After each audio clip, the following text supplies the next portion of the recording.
말씀을 같이 한번 합독하겠습니다. 이는 그를 믿는 자의 받을 성령을 가리켜 말씀하신 것이라. 예수께서 아직 영광을 받지 못하신 고로 성령이 아직 저희에게 계시지 아니하시더라. 아멘. 한번 따라해 보겠습니다. 영광의 십자가. 예, 오늘은 이 말씀 같이 붙잡고 기도하도록 하겠습니다. 예, 우리 신앙생활을 초신자 때를 이제 지나가게 되면, 초신자 때는 죽었던 우리를 주님의 생명으로 또 주의 절대 사랑으로 불러주셨고, 또 그 대속의 은혜로 인하여 내가 놀라운 영생을 받았다는 것만으로도 너무 감격스럽고, 또 주님의 사랑에 폭 빠져 살아가는 그런 신혼생활 같은 그런 신앙의 기회들을 갖게 되는 것 같아요. 신앙의 첫 출발할 때. 그런데 어느 정도 좀 기간이 지나면은 반드시 주님께서 우리에게 피할 수 없는 질문을 주세요. 십자가를 질 수 있나? 이제 이런 오늘 찬송과 같은 그런 말씀을 성령을 통해 또 빛 비춰 주심을 통해서 우리에게 주십니다. 그때가 참 고민이 돼요. 그리고 여러 의미에서 죽고 싶어요. 왜 죽고 싶냐? 죽어야 되는 거 아는데 안 되니까 죽고 싶고, 하지만 힘들어서 죽고 싶다는, 세상에서의 죽고 싶다는 표현과 다르게 진짜 주님을 알면 알수록 이제 죽어야 되겠다, 그리고 영으로 살아야겠다, 그런 마음이 드니까 진짜 죽고 싶어요. 여러 의미에서. 근데 예전에는 혼으로 우리가 주인 되어 살았지만은 내주하는 그리스도께서 이제 내 마음의 왕의 자리에 드디어 오셨는데, 그러면 항상 우리가 교회에서 부르는 주제가 복음성가처럼 나는 죽고 주가 살고, 그 찬양 부를 때마다 곡은 멜로디는 경쾌한데 가사는 진지하다. 하지만 그걸 계속 될 때까지 부르는 것 같아요. 그러면 이제 신앙이 철이 들어갈수록 주님 정말 죽고 싶습니다. 이런데 어떻게 하면 그 죽어짐을 더 우리가 누릴 수가 있을까? 성경 안에서 우리가 말씀 붙잡고 좀 나아가기를 원합니다. 어떻게 하면 죽을 수가 있을까? 어떻게 하면 십자가를 질 수 있을까? 첫 번째로 우리는 빛 가운데 진짜 내 모습을 직면하는 일들이 날마다 우리 안에 체험돼야 할 줄로 믿습니다. 우리가 옛날에는 좀 착각 속에 많이 살죠. 나의 여러 가지, 어떤 분에게는 좀 온유한 성품, 어떤 분에게는 능력, 어떤 분에게는 또 사교성, 어떤 분에게는 각자 자기들이 갖고 있는 의지할 만한 것들이 있었기 때문에 오늘까지 살아남은 거예요. 전부 다. 희생을 했던, 아니면 유능함을 발휘했던, 아니면 끈질기게 견뎠건 간에 각자 가지고 있는 것들이 다 있습니다.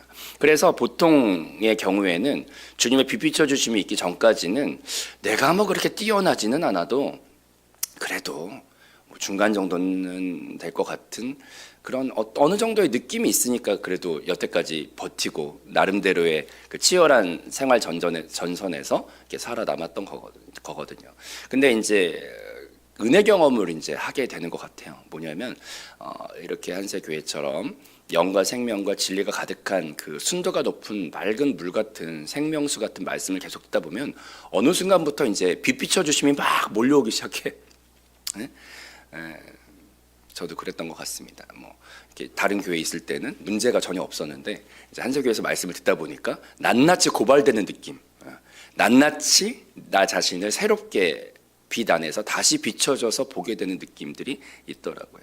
그놈의 나의 육신이라는 것과 또 나의 혼이라는 것이 말씀의 빛이 임하면서 얼마나 처절하게 그것이 부패했고 그것이 악 중의 악이며 그것이 개선의 여지가 전혀 없는 절망적인 것인지가 이렇게 빛 가운데 막 드러나는 것 같아요. 그래서 그런 것들이 발견되면 발견될수록 십자가를 지는 것이 첫 단계에서 더 쉬워지는 쪽으로 가까워지는 걸 경험을 하게 되는 것 같아요. 한번 따라해 봅시다. 철저한 육체의 혼의 부패와 타락을 빛 가운데 보게 될 때 십자가를 지는 것이 점점 가깝습니다. 의지적으로 지는 것도 아니고 의리로 지는 것도 아니에요. 십자가는 그렇게 질 수도 없어요. 근데 첫 번째로 비피첨이 오셔서 나의 처절한 혼의 한계와 또 육신의 한계가 정말 빛 가운데 처절하게 발견이 될 때, 그럴 때 십자가가 저절로 지어지는 삶에 첫 발을 내딛는 거예요. 근데 최근에 이제 담임 목사님께서 금요 찬양 예배를 통해 설교하셨던 그 2주간의 설교가 저한테는 되게 큰 울림이 많았어요. 처음에 이제 베드로에 대한 설교를 하셨을 때, 베드로가 혼 안에서 예수님을 향해서 인정이 가득한 말을 하는데, 예수님이 죽으러 간다고 하셨을 때 예수여 막 이렇게 좀 흥분 상태까지 가면서 강권적으로 죽으러 가지 마소서라고 했을 때 바로 들었던 말은 사탄아 물러가라. 내가 하나님의 일을 가로막는 그런 발언을 하고 그런 자로다 이렇게 말을 하셨는데, 그러면서 이제 하셨던 말씀이 되게 이제 다시 한번, 근데 그날의 설교는 모두가 다 자기 들으라고 한 설교처럼 다 들으셨던 것 같아. 그래서 다 문 앞에 나오셔가지고 전부 다 나에게 적용되는 말이다 이런 얘기를 여러 명한테 들었어요. 근데 저도 그 중에 한 명이었어요. 그래가지고 금요장님의 설교 듣는데 막 엄청 찔리는 거 있죠. 막 엄청 찔리고, 혼안에 거했다는 것에 대해서 중간은 가는 줄 알았는데, 그 혼안에 거한다는 것이 사망의 문을 여는구나, 지옥의 문을 여는구나. 그래서 정말로 이렇게 되돌아보면 내가 혼안에 충만해서, 혼안에 있을 때 주로 나타나는 증상들이, 지적인 분들은 주로 이제 판단과 지적과 잘못된 것들을 계속 발견해가는 쪽으로 주로 좀 혼의 모습이 나타나고, 정서적인 분들은 혼안에 있을 때 외롭고 너무 이렇게 힘들고 감정의 이제 동요들이 되게 있는데, 그거를 이제 쉽게 딱 요약하면은 자기 연민에 빠지기가 되게 쉽고 그런 여러 가지들이 있더라고요. 주로 여기 앉아 계신 분들은 지성파세요? 아니면은 감성파세요? 근데 저는 그래도 이렇게 판단하고 막 이렇게 하는 모습은 그래도 이렇게 드러나면서 약간의 이렇게 그래도 깨닫기가 이렇게 좀 쉬운데, 자기 연민적인 모습은 좀 자기가 피해자 같고 또 착한 것 같고 이런 착각이 있지만, 그것조차도 딱 말씀 안에서 고발이 되는데 그것조차 혼이구나. 이런 걸 이제 말씀을 들을 때마다 새롭게 이렇게 빛비춰 주심이라는 게 고발을 해줘요. 그러면 이제 주여 막 이게 이렇게 어제까지 알았던 내 모습과 또 말씀의 빛이 임할 때 또 달라요. 그러면 이제 그 애통한 영을 가지고 회개를 하게 되죠.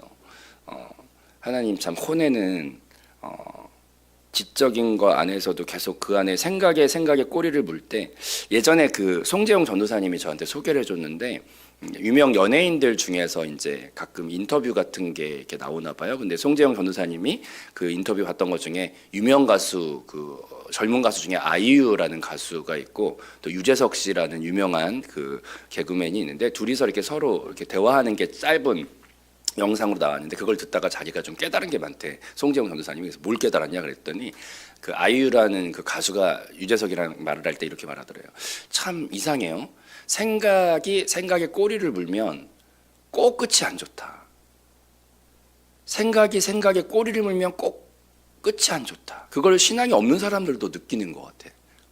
생각에 꼬리를 물면 꼭 끝이 안 좋더라. 그래서 자기는 생각이 꼬리를 물 때 차라리 그걸 멈추고 운동을 한대. 단순 운동. 그게 신앙 없는 사람들이 하는 그냥 느낌 안에서 그 정도까지는 그래도 느끼더라고요. 마찬가지로 이게 사람이 생각 안에 계속 있을 때 끝이 항상 안 좋아. 끝이 계속 복수 쪽으로 가든지 자멸 쪽으로 가든지 비난 쪽으로 가든지, 혼안에 있을 때 꼭 한번 따라해 봅시다. 혼안에 있으면 지옥의 문이 꼭 끝내 열리게 되는 걸 체험적으로 보게 됩니다. 그래서 이런 말씀을 들을 때마다 혼안에 있는 한계와 또 육신은 더 말할 것도 없고, 그런 것들을 바라볼 때마다 한번 따라서 고백해 봅니다. 죽기에만 합당하다. 죽기에만 합당하다 이런 것들을 깊이 빛 가운데 드러날 때마다 더 이렇게 고백을 하게 되는 것 같고, 그 다음 주에 이제 금찬에서의 설교는 이제 결혼에 대한 비유를 말씀하셨었는데, 결혼했으면 그건 주님의 뜻이다. 그러면 그 다음에 해야 될 것은 십자가를 받아들이는 것뿐이다. 이런 말씀을 하셨는데 그 말씀도 되게 많이 이제 공감이 되었습니다. 그래서 이런 말씀들을 들을 때마다 혼과 육체가 죽어야 결국 한 영이 되고, 처음에 인지는 주로 잘못된 그 사람을 고발하는 것에 나의 모든 에너지가 몰려있다는 걸 느끼는데, 빛이 임하는 순간 경험하게 되는 역전 현상은 그를 고발했던 내 혼이 사실은 병들어 있었구나, 이걸 이제 느끼게 되는 거예요. 와, 기가 막혀요. 그 전환의 순간에 분명히 저 사람이 잘못했고 저 사람이 잘못했는데 그 사람이 죽어야 되는데, 결국 빛이 임하면 그게 역전되면서 그를 받아들이지 못하는 내가 사망의 문을 막 열고 있었네, 이런 걸 이제 알게 되면서 이제 그를 받아들일, 이걸 그냥 성경적인 말로 하면 따라합시다. 십자가를 받아들이는 고백으로 바뀝니다. 그래서 첫 번째로 우리가 먼저 알아야 되는 것은 기도가 주님 앞에 있어야 하죠. 주님, 저는 저를 모릅니다. 저는 어둠입니다. 철저한 어둠입니다. 저에게 필요한 유일한 한 가지가 있다면 지혜와 계시의 영으로 나를 비추어 주사 나의 진짜 모습을 낱낱이 매 순간마다 볼 수 있는 은혜를 열어 주옵소서. 내가 비판하고 있던 그들의 잘못이라고 느꼈지만 사실은 그를 비판하고 있는 내 혼이 문제였구나. 내 혼이 병들어 있었다. 내 혼이 사망의 문을 그렇게 많이 열고 있었다. 그래서 결론적으로 항상 내 혼이 가동을 하면 그 열매의 끝은 항상 분열, 그리고 자멸, 그리고 파멸, 이 세 가지가 항상 세트로 와요. 혼 안에 있을 때 끝은 항상 그래. 사탄한테 결국 속았다. 사망의 문을 열어서 사탄한테 사용받고 있었다. 이걸 나중에 빛 가운데 발견하게 됩니다. 그래서 우리는 십자가를 이제는 지고 싶은데, 그게 내 자의나 노력으로 지어지는 게 아니라 첫 번째로 따라합시다. 빛 비춰주심이 나를 보여주시고 나를 고발하시고 철저한 주의 지혜와 계시의 영 안에서 처절한 나의 육체와 자아의 타락과 부패를 날마다 새롭게 발견할 수 있는 은혜가 저와 여러분에게 넘치기를 주님의 이름으로 축복합니다. 그리고 두 번째, 빛이 임하고 난 다음에 그 다음에 우리가 바라봐야 돼. 나에 대해서 빛이 임하면은 나의 철저한 부패와 타락을 보게 되는데, 또 한 번 빛이 또 임해야 되는데, 따라합시다. 십자가와 영광이 같은 뜻이라는 걸 보는 눈이 열려야 돼요. 아멘. 오늘 본문 말씀을 보면은 저게 이제 성령님에 대해서 말을 하시면서 되게 특이한 말씀의 구절이 저기 섞여 있는 걸 보게 됩니다. 예수께서 이제 성령이 오셔야 하는데 언제 성령을 받을 수 있냐, 뭐 이런 이제 말씀을 하시면서, 근데 거기엔 단계가 있는데 예수님의 십자가가 먼저 있고 난 후에, 죄의 문제가 해결하고 난 후에 그 다음에 이제 성령께서 우리 안에 임하셔서 내주하는 성령으로 동행할 수 있다는 걸 설명하시면서 십자가라는 단어를 저게 바꿔서 쓰셨어요. 예수께서 아직 영광을 받지 못하신 거로 성령이 오시지 않았다. 이게 옛날에 담임 목사님이 한번 설교하시면서 지나갔던 구절이었는데, 그때 귀가 이만큼 제가 번떡 뛰어가지고 십자가를 받지, 아직 십자가에 죽지 않으셨다는 말을 성경에서 뭐라고 표현하냐? 영광을 받지 않으신 거로, 예수께서 아직 영광을 받지 않으신 거로 성령이 올 수 없었다. 근데 다른 또 성경 말씀을 보면 요한복음 17장에서 예수님이 하신 말이 되게 좀 특별해요. 뭐라고 하냐? 아버지여, 하나님 아버지여, 예수님께서 나를 영화롭게 하옵소서라고 17장에서 말씀을 하시는데, 요한복음 17장에. 근데 18장부터 무슨 사건이 이런 기도 끝난 다음에 오냐? 예수를 드디어 잡으러 와요. 십자가에 못 박으려고. 우리는 십자가라는 이미지가 나를 죽이고 나를 포기하고 뭔가 희생해야 하고 많은 엄청난 고통이 있겠다는 이미지가 강한데, 그것은 어디까지나 문일 뿐이고, 그 문이 어디로 연결되어 있나를 볼 때, 그럴 때 십자가에 들어갈 수 있습니다. 그래서 십자가는 성경에서 항상 세트로 나온다는 걸 알아야 하는데, 한번 따라서 고백해 볼까요? 십자가와 부활이 세트다. 아멘. 항상 기적도, 또 하나님의 응답도, 하나님의 한영도, 하나님의 자유도, 하나님의 영광스러운 모든 것은 다 세트로 묶여 있는데, 그게 바로 십자가와 부활이 한 세트예요. 그래서 우리가 십자가를 바라볼 때 십자가의 동면의 한 면만 보면은 죽을 수 없어요. 근데 그 십자가와 바로 붙어 있는 영광을, 십자가와 영광이 동의어다, 십자가와 영화로움이 동의어구나, 십자가와 부활이 동의어구나, 바로 붙어 있구나, 종이장만큼 붙어 있구나. 근데 절차적으로 십자가가 먼저고, 그 십자가를 지고 난 사람들에게 경험되는 것은 부활이에요. 믿음이 무엇인가? 믿음은 자기 안에 이렇게 눈 뜨는 것과 같다고 이제 성경이 보통 말을 합니다. 믿음이 시력과 관련이 있다. 근데 시력이라는 게 가만히 생각해 보시면 눈 감고 있으면은 껌껌하고 아무것도 안 보이고 답답하고 자기만 느껴져요. 눈 감고 있으면은요. 근데 눈을 뜨는 순간 너무 작았던 자기 세계와 전혀 다른 광대한 세상이 현실로 딱 느껴지면서 눈을 뜨는 그 순간 자유를 누리게 되고 빛을 경험하게 되고, 나의 좁았던 이 평으로 따졌을 때 한 평도 안 되는데 한 평도 안 되는 나, 그 안에 한계 가운데 있던 내가 눈을 뜨는 그 순간 이 계산이 안 되네. 평으로 앞에 여기 건축 전문가 뭐 있지, 온 세계가 몇 평이나 될까 모르겠어. 한 평도 안 되는 내가 눈을 뜨는 그 순간 이루 말할 수 없는 이 세계가 누려지게 되는 것처럼, 십자가는 무엇인가? 십자가만 생각했을 때는 고난과 힘듦과 내가 죽고 포기하는 것만 생각이 들거든요. 근데 믿음이라는 게 바로 그 종이 뒷장에 영광이라는 걸 보게 하고, 영화로움을 보게 하고, 부활이라는 걸 보게 할 때 죽어질 수 있어요. 그래서 의무감으로 십자가를 질 수 있는 게 아니라 계속 영광을 보고 부활을 보고 영화로움을 보고 생명을 보고 그리스도를 보고 성령을 볼 때 그걸 보다 보면은 죽어지는 거예요. 우리는 그래서 죽으려고 힘쓰는 것을 포기해야 하고 영광을 날마다 봐야 돼요. 그 빛나는 영광을.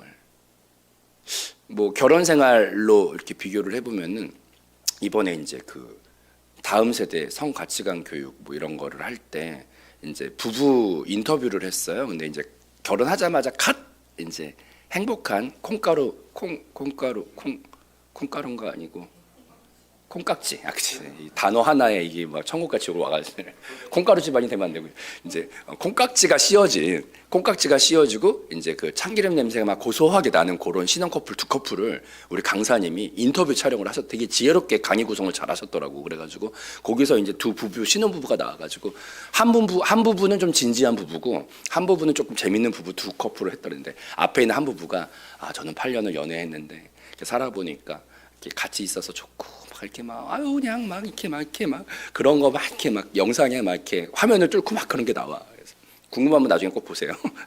네, 볼륨 이제 키워서 올려드릴게요. 근데 이제 그리고 두 번째 커플은 이렇게 막 알콩달콩 이렇게 혀 짧은 소리 둘이 막 신혼부부가 하면서 그랬다 저랬다 그냥 막 닭살이 돋는데 막.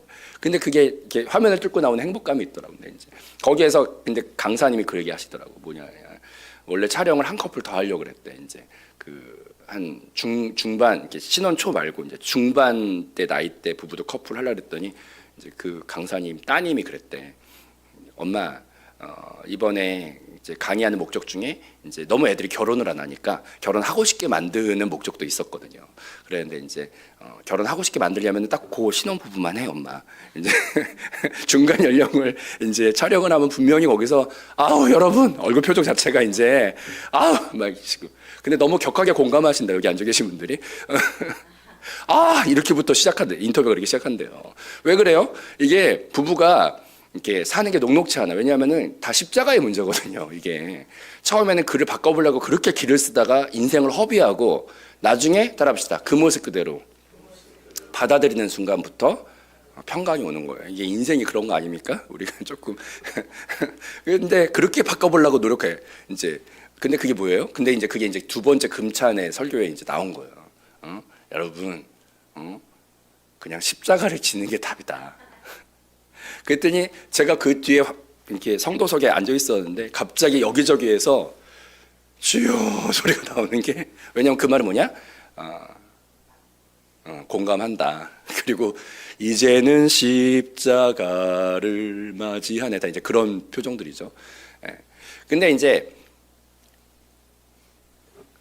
그 십자가를 받아들이기까지가 막 힘들어, 막 이렇게. 근데 그거를 조금 지나간 커플들이 있어요. 이제 포기하자. 저놈의 인간 안 바뀐다. 그리고 이제 포기할 거 포기하고 내가 이제 죽겠다. 이제 죽겠다는 게 뭐야? 이제 사랑은 언제나 오래 참고부터 시작하는데 이제 오래 그를 견뎌주는 거죠. 십자가의 여러 가지 모습 중에서. 그리고 이제 그를 이제 내가 이제 포기하는 거죠. 행성이 제가 옛날에 두 개 충돌할 때 모습이 인상적이었어요. 행성이 가끔 충돌을 해요, 두 개가. 그러면 이 행성도 혼자 잘 살았고 이 행성도 혼자 잘 살았어. 근데 이제 둘이 쫙 가다가 부딪히면은 거기서 반절 이상 부서지고 파편이 막 튀어나가면서 나중에 이제 애매하게 하나 된 모습을 갖게 되거든요. 제가 엘리야 권사님들 사역을 하면서 느낀 게 이런 거예요. 젊은 날부터 두 행성들이 이제 신혼 때 만나가지고 얼마나 파편이 튀면서 이제 둘이 반은 박살 나면서 이렇게 그게 결혼 아닙니까? 이제 그렇게 있다가 애매하게 하나 된 형성을 하고 있다가 이제 두 분이 그렇게 뭐 중례 사내 이제 권사님들 맨날 하면은 이제 자식 얘기 나올 때는 우리 아들이 이렇게 나가는데 이제 자기 신랑 얘기 나올 때는 어이구가 이제 어이구 이렇게 이제 나오거든요. 근데 신기한 게 있어요. 그 권사님들 남편분들이 이제 어쨌거나 이제 천국 가시거나 그러면은 세상에 너무 외로워요. 왜냐하면 알지 못하는 사이에 둘이 하나 되어 있다가 이제 떨어지면 그때서야 반쪽뿐인 자기를 발견하는 거죠. 그래서 그 서로 이제 부서지고 깨지는 십자가의 과정을 조금 지나고 나면 그 다음에 적당하게 이제 평화를 누리면서 하나 되어 있는 모습을 보게 되는데, 그 하나됨의 모습이 결혼의 궁극은 하나됨을 훈련하는 건데, 그 하나됨의 모습에 가까우면 가까울수록 그 다음에 또 다른 평화와 정말 혼자 있을 때 느끼지 못했던 또 서로의 필요를 느끼는 국면으로 또 접어드는 거를 보게 됩니다. 또 이 자리에 계신 분들도 거기 또 도달하신 분들도 많으신 것 같고, 인생이 그런 거 아닙니까? 십자가를 받아들고 나면 그 다음에 한영됨을 누리면서 혼자 있을 때보다 깨지고 나서 연합됨을 경험한 게 좋구나, 이런 걸 또 경험해 가는 게 또 인생이죠. 그래서 인생은 십자가만 있는 게 아니라 한영됨의 부활의 영역까지도 같이 있는 것이고, 또 이 육체와 자아 안에서는 그것이 좀 불완전하게 이 땅 안에서 누려질지라도 주님과, 그래서 이제 나오는 말이 따라합시다. 한영이 인생의 궁극의 최고의 행복이에요. 한영이 육신도 그 단어 자체가 너무 신기한 말이에요. 한혼이라고 돼 있지 않고 한육이라고 돼 있지도 않아요. 육도 빠지고 혼도 빠지면 남는 거 영인데, 영 안에서 완전히 한영을 누리게 되는데, 그 한영이 인간에게 궁극의 극치의 행복입니다. 우리는 그래서 한영을 향해 가고 있는 거죠. 그래서 우리는 십자가를 바라볼 때 죽는 것만 생각하지 마시고, 십자가와 부활은 세트인데, 믿음이 무엇이냐면 눈 뜨는 것인데, 그 보이지 않는 영, 부활, 영광, 이걸 날마다 보고 볼 때 그것이 결국 죽어지게 만들어줘요. 그 영을 바라보는 오늘 하루가 되기를 축복합니다. 그리고 마지막으로 따라합시다. 절대 성령 안에서 죽어질 수 있다. 제가 짧은 이제 남성 양육하기 위해 자료를 찾다가 이제 성령 충만에 대해서 자료를 찾다가 너무 이렇게 놀랍게 은혜 받은 게 있는데, 술 취하지 말라라는 단어와 성령 충만을 받으라라는 단어가 서로 대꾸로 성경에서 나오는데, 술 취함이 그건 무엇인가라고 봤을 때 보통 술을 많이 먹어야 취한다고 생각하지만 그것이 아니라 사람마다 양은 다 다른데, 중요한 원리는 뭐냐면 알코올이라는 성분이 사람의 중추신경을 장악하면 그때부터 술 취함 현상이 나타나. 어떤 사람은 2잔에 그게 되는 사람이 있고, 어떤 사람은 소주병 10개를 먹어야 그게 되는 사람이 있지만, 결론적으로 양이 중요한 게 아니라 중추신경을 알코올이 사로잡으면 그때부터 헛소리하고 막 없던 용기도 생기고 막 사람이 할 수 없는 행동들이 막 나오는데 이게 성령 충만과 비교가 되어서 나오죠. 성령 충만은 무엇인가? 따라합시다. 성령께서 나의 중추를 장악하시는 것이 충만입니다. 그래서 내가 혼자 판단하고 맨정신으로 막 살았던 그 모든 것 안에 모든 판단과 결정의 영역에 성령께서 나의 중추를 장악하시면 그게 바로 술 취함과 비슷한 성령 충만으로 대구에서 성경이 설명을 하는데, 그래서 오늘 살아갈 때 죽어지고 싶으면은 생각을 길게 하지 마시고 내가 죽어야 되는데라고 의지를 강하게 갖지 마시고 차라리 반대로 힘을 빼고 그냥 성령을 단순하게 내 모든 판단해야 되는 순간에 성령을 초청하여 나는 머리가 아니고 오늘 그냥 성령께 링크돼요. 오늘 하루를 성령 안에서 살아가면 그 성령이 할 수 없었던 용기도 주시고 할 수 없었던 것들의 기적을 만드시고 할 수 없었던 것을 되어지게 만드시죠. 그래서 따라합시다. 나는 죽고 주가 살고 그것의 중추에는 성령님이 계시다는 걸 인정을 하고 그냥 오늘 단순한 하루를 살아갈 때 성령을 호흡하고 성령을 마시고 성령 안에 있으면 그분이 한 걸음 한 걸음 인도하여 어느 순간 십자가를 지나 부활까지도 누리게 되는 그곳에 저와 여러분 서게 하실 줄로 믿습니다. 한 번 더 고백해 보겠습니다. 영광의 십자가, 영화롭게 하시는 십자가, 그 십자가의 문을 통과하여 그 영광을 우리 모든 삶 안에 성령 안에서 누리는 저와 여러분 될 줄로 믿습니다. 기도하겠습니다. 오 할렐루야. 생명의